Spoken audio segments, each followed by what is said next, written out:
नमस्कार मित्रों, RV IAS classes में आप सभी का हार्दिक स्वागत है। आज हम इतिहास विषय के विभिन्न परीक्षाओं में पूछे गए प्रश्नों को लेकर आए हैं। बहुत महत्वपूर्ण प्रश्न है, चलिए स्टार्ट करते हैं। पहला प्रश्न है, निम्नलिखित महापुरुषों में से भारतीय जागृति का जनक किसे कहा जाता है? तो इसका उत्तर देखिए, चारों में से राजा राम मोहन राय इसका उत्तर है। राजा राम मोहन राय के बारे में जान लीजिए। राजा राम मोहन राय प्रथम भारतीय थे जिन्होंने सबसे पहले भारतीय समाज में व्याप्त बुराइयों के विरोध में आंदोलन चलाया था। उनके नवीन विचारों के कारण ही 19वीं शताब्दी में भारत में पुनर्जागरण का उदय हुआ। राजा राम मोहन राय को भारतीय पुनर्जागरण का पिता, भारतीय राष्ट्रवाद का पैगंबर, अतीत और भारत भविष्य के मध्य सेतु, भारतीय राष्ट्रवाद का जनक, आधुनिक भारत का पिता, प्रथम आधुनिक पुरुष तथा युगदूत कहा गया है। चलिए दूसरा प्रश्न देखते हैं। किसको भारतीय पुनर्जागरण का पिता कहा गया है? यह उत्तराखंड पीसी में पूछा गया था। यही रिपीटेड प्रश्न। देखिए, राजा राम मोहन राय। देखिए, ये भी रिपीटेड बिहार पीसीएस में भी पूछा गया है। भारतीय पुनर्जागरण का पिता किसे कहा जाता है? राजा राम मोहन राय को कहा जाता है। वहीं पैगंबर किसे कहा जाता है? राजा राम मोहन राय को कहा जाता है। ठीक है। भारत का आधुनिक पुरुष किसे कहा जाता है? राजा राम मोहन राय को कहा जाता है। आइए अगला प्रश्न देखिए, राजा राम मोहन राय द्वारा स्थापित प्रथम संस्था कौन सी थी? देखिए, 1915 में 1815 ईस्वी में लगभग इन्होंने 1415 में आत्मीय सभा की स्थापना की थी। बी ऑप्शन है। देखिए, प्रथम संस्था पूछा गया है। ठीक है, अभी देखिए व्याख्या करते हैं तब पता लगेगा। हिंदू धर्म के एकेश्वरवादियों का मत का प्रचार करने के लिए 1814 में राजा राम मोहन राय द्वारा अपने युवा समर्थकों के सहयोग से आत्मीय सभा की स्थापना की थी। वहीं 1828 में उन्होंने ब्रह्म समाज के नाम से एक नए समाज की स्थापना की, जिसने आगे चलकर ब्रह्म समाज के नाम से जाना जाता है। D.N. टैगोर, देवेंद्रनाथ टैगोर ने राजा राम मोहन के विचारों के प्रचार के लिए 1939 में तत्वबोधिनी सभा की स्थापना की थी। 1839 में हुई थी। देखिए, इस प्रकार राजा राम मोहन राय द्वारा स्थापित प्रथम संस्था आत्मीय सभा है। आइए, आत्मीय सभा का संस्थापक राजा राम मोहन राय हैं। ए ऑप्शन देखिए। ब्रह्म समाज की स्थापना 1828 में हुई थी। पहले ब्रह्म समाज की स्थापना, ब्रह्म समाज पहले ब्रह्म सभा के नाम से जाना जाता था। राजा राम मोहन राय द्वारा 1828 में ब्रह्म सभा के नाम से एक संस्था बनाई थी, जिसे आगे चलकर ब्रह्म समाज के नाम से जाना गया। इस समाज में मूर्ति पूजा का विरोध किया, एक ब्रह्म की पूजा का उपदेश दिया। यह ऐसे लोगों का जमात था जो ईश्वर की एकता में विश्वास करते थे, मूर्ति पूजा से अलग रहते थे। इस नवीन धर्म ने सामाजिक रीति रिवाजों, धार्मिक कर्मकांडों का कोई स्थान नहीं दिया। ठीक है। ब्रह्म समाज ने रंग, वर्ण तथा मत पर विचार किए बिना मानव मात्र के प्रति प्रेम तथा जीवन की उच्चतम विधि के रूप में मानवता की सेवा पर बल दिया। ठीक है। 1828 में हुआ था, ना कि 1829 में। देखिए, 29 दिया गया, 28 में स्थापना हुई थी। ये गलत ऑप्शन है। राजा राम मोहन राय ब्रह्म समाज 1828 में। देखिए, ठीक है, ब्रह्म समाज की स्थापना की थी। देखिए, राजा राम मोहन राय द्वारा की थी। इसका व्याख्या हम लोग कर चुके हैं। अगला प्रश्न देखते हैं। ब्रह्म समाज के संस्थापक राजा राम मोहन राय। ठीक है। भारतीय ब्रह्म समाज, ये इंपॉर्टेंट। देखिए, भारतीय ब्रह्म समाज की स्थापना किसने की थी?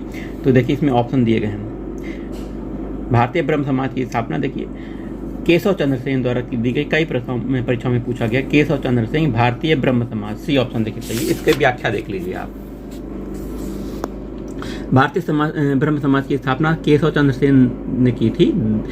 देवेंद्रनाथ ने 1865 में केशव चंद्र से आचार्य की उपाधि छीन ली। फलस्वरूप केशव चंद्र सेन जी ने मौलिक ब्रह्म समाज से अलग हो गए और देवेंद्रनाथ टैगोर के तहत समाज की मूल शाखा ने स्वयं को आदि ब्रह्म समाज के नाम से पुकारा। आचार्य केशव चंद्र सेन के नेतृत्व में के जो गुट थे, उन्होंने भारतीय ब्रह्म समाज या नवीन ब्रह्म समाज का नाम दिया। 1878 में नवीन ब्रह्म समाज ने पुनः फूट पड़ गई, जब केशव चंद्र सेन द्वारा अपनी 13 वर्षीय पुत्री का विवाह कूच बिहार के राजा के लिए किए जाने के विरोध में आनंद मोहन बोस तथा शिवनाथ शास्त्री द्वारा साधारण ब्रह्म समाज की स्थापना की गई।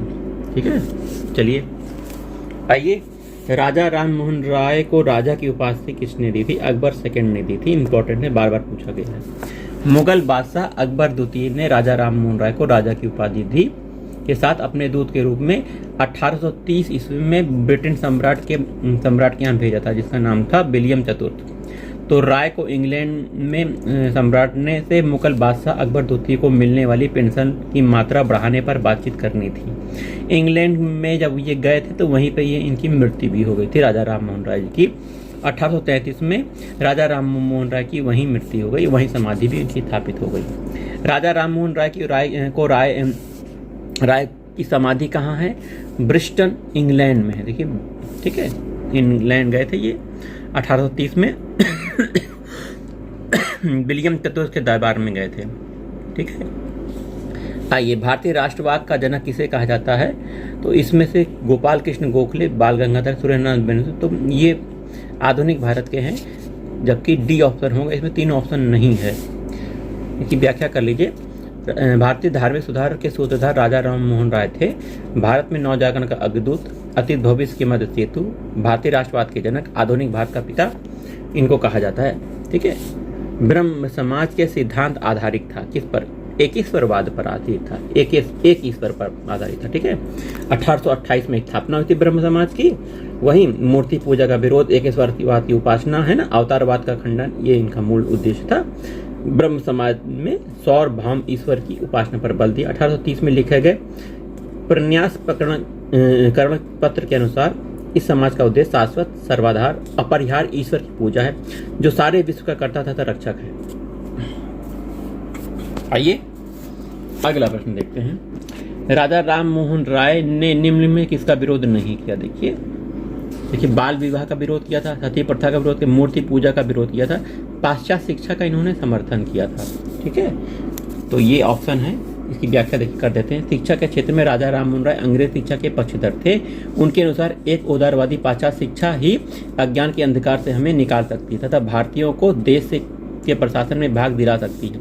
इसी भावना से प्रेरित होकर उन्होंने लॉर्ड एमहर्स्ट को लिखा था कि यदि अंग्रेज संसद की यह इच्छा है कि भारत अंधकार में रहे तो संस्कृत शिक्षा से उत्तम कुछ नहीं हो सकता, परंतु सरकार का उद्देश्य भारतीय लोगों को अच्छा बनाना है, अतः सरकार को एक उदारवादी शिक्षा का प्रसार करना चाहिए, जिसमें गणित, सामान्य दर्शन, रसायन शास्त्र, शरीर रचना, अन्य लाभदायक विज्ञान आदि सम्मिलित है, और तथा निश्चित धनराशि से विदेशों से कुछ विद्वान भर्ती किए जाएं तथा यहाँ कॉलेज खोले जाएं। उन्होंने मूर्ति पूजा, बाल विवाह, सती प्रथा जैसे सामाजिक कुरीतियों का विरोध किया था। वहीं नव हिंदूवाद, न्यू हिंदुइज्म के सर्वश्रेष्ठ प्रतिनिधि कौन थे? स्वामी विवेकानंद नव हिंदूवाद के प्रतिनिधि थे। आइए स्वामी विवेकानंद जी की पर थोड़ा सा चर्चा करते हैं। रामकृष्ण परमहंस की शिक्षाओं की व्याख्या को साकार करने का श्रेय स्वामी विवेकानंद जी को जाता है।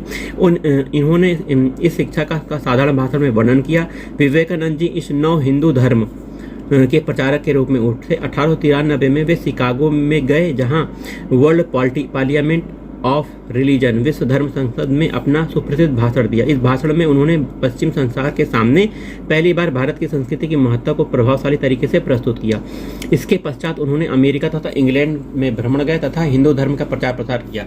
स्वामी जी ने हिंदू धर्म के इस पक्ष मुझे मत छेड़ो की बहुत भर्त्सना की। उनके अनुसार हिंदू धर्म अब केवल खान पान तक सीमित रह गया था। वह निर्धनों के धनियों द्वारा शोषण पर धर्म की चुप्पी से बहुत अप्रसन्न थे। उनके अनुसार भूखे व्यक्ति को धर्म की बात करना ईश्वर तथा मानवता का अपमान है। विवेकानंद जी ने कोई राजनीतिक संदेश नहीं दिया, परंतु फिर भी उन्होंने अपने लेखों तथा भाषणों के द्वारा नई पीढ़ी में अपने भूत काल के प्रति एक नवीन आत्मगौरव की भावना जगाई। वह एक पक्के देशभक्त थे। सुभाष चंद्र बोस ने उनके बारे में कहा था कि जहाँ तक बंगाल का संबंध है, विवेकानंद जी को आधुनिक राष्ट्रीय आंदोलन का आध्यात्मिक पिता कहा जाता है। ये सुभाष चंद्र बोस ने कहा है। विवेकानंद जी को आधुनिक राष्ट्रीय आंदोलन का आध्यात्मिक पिता कहा जाता है। तो देखिए, स्वामी विवेकानंद ने शिकागो में विश्व धर्म सम्मेलन में भाषण कब दिया था? 1893 में दिया था। देखिए, यहाँ पे ऑप्शन नहीं है। वहीं 1893 शिकागो में आज अंतर्राष्ट्रीय धर्मों की संसद से किस नाम से जुड़ा है? किसका नाम जुड़ा है? मतलब स्वामी विवेकानंद का नाम जुड़ा है, क्योंकि इन्होंने वहाँ पे भारतीय धर्म का प्रचार प्रसार किया था, भाषण दिया था संसद में जाकर। विश्व धर्म संसद में किसने भाग लिया? कब भाग लिया था? 1893 में स्वामी विवेकानंद ने भाग लिया था। रिपीटेड क्वेश्चन है। वहीं विवेकानंद जी का एक इम्पोर्टेंट काम किए है, इस प्रश्न में आता है, रामकृष्ण मिशन की स्थापना स्वामी विवेकानंद जी ने की थी। रामकृष्ण मिशन की स्थापना विवेकानंद 1897 में की थी, है ना। रामकृष्ण मिशन का कलकत्ता के बेलूर तथा अल्मोड़ा के मायावती नामक स्थान पर मुख्यालय खोला गया। 2 मुख्यालय हैं, कलकत्ता के बेलूर, अल्मोड़ा के मायावती स्थान पर। मिशन का नामकरण रामकृष्ण मिशन परमहंस के नाम पर हुआ था। 19वीं सदी का अंतिम महान धार्मिक तथा सामाजिक आंदोलन था। इसकी विशेषता है कि प्राच्य, पूर्वी, आधुनिक तथा पश्चिम इन दोनों महान शक्तियों का समन्वय। रामकृष्ण मिशन का उद्देश्य धार्मिक तथा सामाजिक सुधार है, किंतु भारत की प्राचीन संस्कृति से अपनी प्रेरणा ग्रहण करता है। यह शुद्ध वेदांत के सिद्धांत को अपना आदर्श मानता है। इसका लक्ष्य मनुष्य के भीतर की उच्चतम आध्यात्मिकता का विकास करना है। साथ ही यह हिंदू धर्म के पीछे विकसित मूर्ति पूजा जैसे चीजों को कीमत, उपयोगिता भी स्वीकार करता है। मिशन की दूसरी विशेषता कि सभी धर्मों की सच्चाई में विश्वास। विवेकानंद जी ने कहा करते थे कि सभी विभिन्न धार्मिक विचार एक ही मंजिल तक पहुंचने के केवल विभिन्न रास्ते। तो रामकृष्ण मिशन किसके द्वारा प्रारंभ किया गया था? विवेकानंद जी द्वारा। रामकृष्ण मिशन की 1897 स्थापना विवेकानंद जी ने की थी। शारदा मणि कौन थे? इंपॉर्टेंट प्रश्न है। यह रामकृष्ण मिशन की पत्नी है, रामकृष्ण परमहंस की पत्नी है शारदा मणि।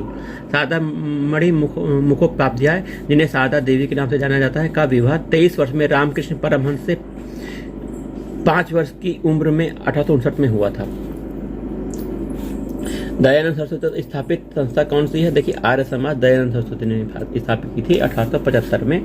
दयानंद सरस्वती, जिनका नाम मूल शंकर था, 7 अप्रैल 1875 में बंबई में आर्य समाज की स्थापना इन्होंने की थी। इनका मुख्य उद्देश्य प्राचीन वैदिक धर्म की शुद्ध रूप से पुनः स्थापित करना था। आर्य समाज आंदोलन का प्रचार प्रसार पाश्चात्य प्रभाव की प्रतिक्रिया के रूप में हुआ था। वहीं 1870 में आर्य समाज का मुख्यालय लाहौर में स्थापित किया गया। इसके उपरांत आर्य समाज का अधिक प्रचार हुआ। शुद्ध वैदिक परंपरा में विश्वास के चलते स्वामी जी ने पुनः वेदों की ओर चलो का नारा दिया। तो किसने स्थापना की थी? दयानंद सरस्वती ने आर्य समाज की स्थापना की थी और इन्होंने दयानंद सरस्वती ने नारा दिया, वेदों की ओर चलो। दयानंद सरस्वती का उद्देश्य था कि भारत को धार्मिक, सामाजिक, राष्ट्रीय रूप से एक कर दिया जाए। धार्मिक क्षेत्र में वह मूर्ति पूजा, बहुदेव अवतारवाद, पशु बलि, श्रद्धा, तंत्रमंत्र, झूठे कर्मकांडों को स्वीकार नहीं करते थे। वह वेदों को ईश्वरीय ज्ञान मानते थे तथा उपनिषदों तक के काल के साहित्य को स्वीकार करते थे। आर्य समाज के नियम सिद्धांत सबसे पहले बंबई में गठित किए गए, पुनः उन्हें 1877 में लाहौर में संपादित कर एक निश्चित रूप दिया गया। आर्य समाज का प्रचार प्रसार पंजाब में अत्यधिक सफल रहा। कुछ सीमा तक उत्तर प्रदेश, गुजरात और राजस्थान में भी सफलता मिली। लाला हंसराज, पंडित गुरुदत्त, लाला लाजपत राय, स्वामी श्रद्धानंद इनके विशिष्ट कार्यकर्ताओं में से थे। 1892-93 में आर्य समाज के 2 गुट बढ़ गया। एक गुट पाश्चात्य शिक्षा का समर्थक था, जबकि दूसरा पाश्चात्य शिक्षा का विरोधी था। पाश्चात्य शिक्षा के विरोधियों में स्वामी श्रद्धानंद, लेखराज, मुंशीराज प्रमुख थे। इन लोगों ने 1902 में गुरुकुल की स्थापना की। पाश्चात्य शिक्षा के समर्थकों ने लाला लाजपत राय, हंसराज प्रमुख थे। इन दोनों दयानंद एंग्लो वैदिक कॉलेज की स्थापना की थी। ठीक है। आर्य समाज की स्थापना देखिए 1875 में, याद रखिएगा। वेदों को का पुनरुत्थान का श्रेय जाता है स्वामी दयानंद सरस्वती को। इसका अभी हमने व्याख्या पढ़ ली है। वेदों की ओर चलो नारा है स्वामी दयानंद सरस्वती का। निम्नलिखित में कौन भारत का मार्टिन लूथर कहा जाता है? तो देखिए, दयानंद सरस्वती को मार्टिन लूथर कहा जाता है। सत्यार्थ प्रकाश की रचना किसने की थी? देखिए, दयानंद सरस्वती द्वारा सत्यार्थ प्रकाश की रचना की थी। मूल शंकर का जन्म 1824 में हुआ था। दयानंद जी का मूल नाम था मूल शंकर। गुजरात के मोराबी गांव काठियावाड़ में ब्राह्मण कुल में हुआ था। 1860 में मथुरा में स्वामी विरजानंद जिसे वेदों की शुद्ध अर्थ अथवा वैदिक धर्म से पृथ्वी आकाश संज्ञा प्राप्त की थी। वहीं 1863 में उन्होंने पाखंड खंडनी पताका लहराई। 1875 में उन्होंने बम्बई में आर्य समाज की स्थापना की। उनके विचार उनकी प्रसिद्ध पुस्तक सत्यार्थ प्रकाश में वर्णित है। उनके अन्य रचनाओं में पाखंड खंडन, वेदभास भूषिका, ऋग्वेद भाष्य, अद्वैत मंत्र खंडन, पंच महायज्ञ विधि, वल्लभाचार्य मत खंडन प्रमुख है। देखिए, सत्यार्थ प्रकाश किसकी है? आर्य समाज की है, दयानंद सरस्वती ने लिखी थी। निम्न में किसने शुद्धि आंदोलन का समर्थन किया था? आर्य समाज ने शुद्धि आंदोलन का समर्थन किया था। दयानंद सरस्वती 1875 में बम्बई में स्थापित आर्य समाज ने धर्म परिवर्तित हिंदुओं को हिंदू धर्म में वापसी हेतु शुद्धि आंदोलन चलाया था। देखिए, इंपॉर्टेंट है शुद्धि आंदोलन। जो धर्म परिवर्तन करके दूसरे धर्म में चले गए हैं, उन्हें फिर अपने धर्म में लौटाकर शुद्धि आंदोलन चलाया था आर्य समाज ने, जो कि दयानंद सरस्वती से संबंधित। चलिए, आज के वीडियो में इतना ही, मिलते हैं अगले वीडियो में।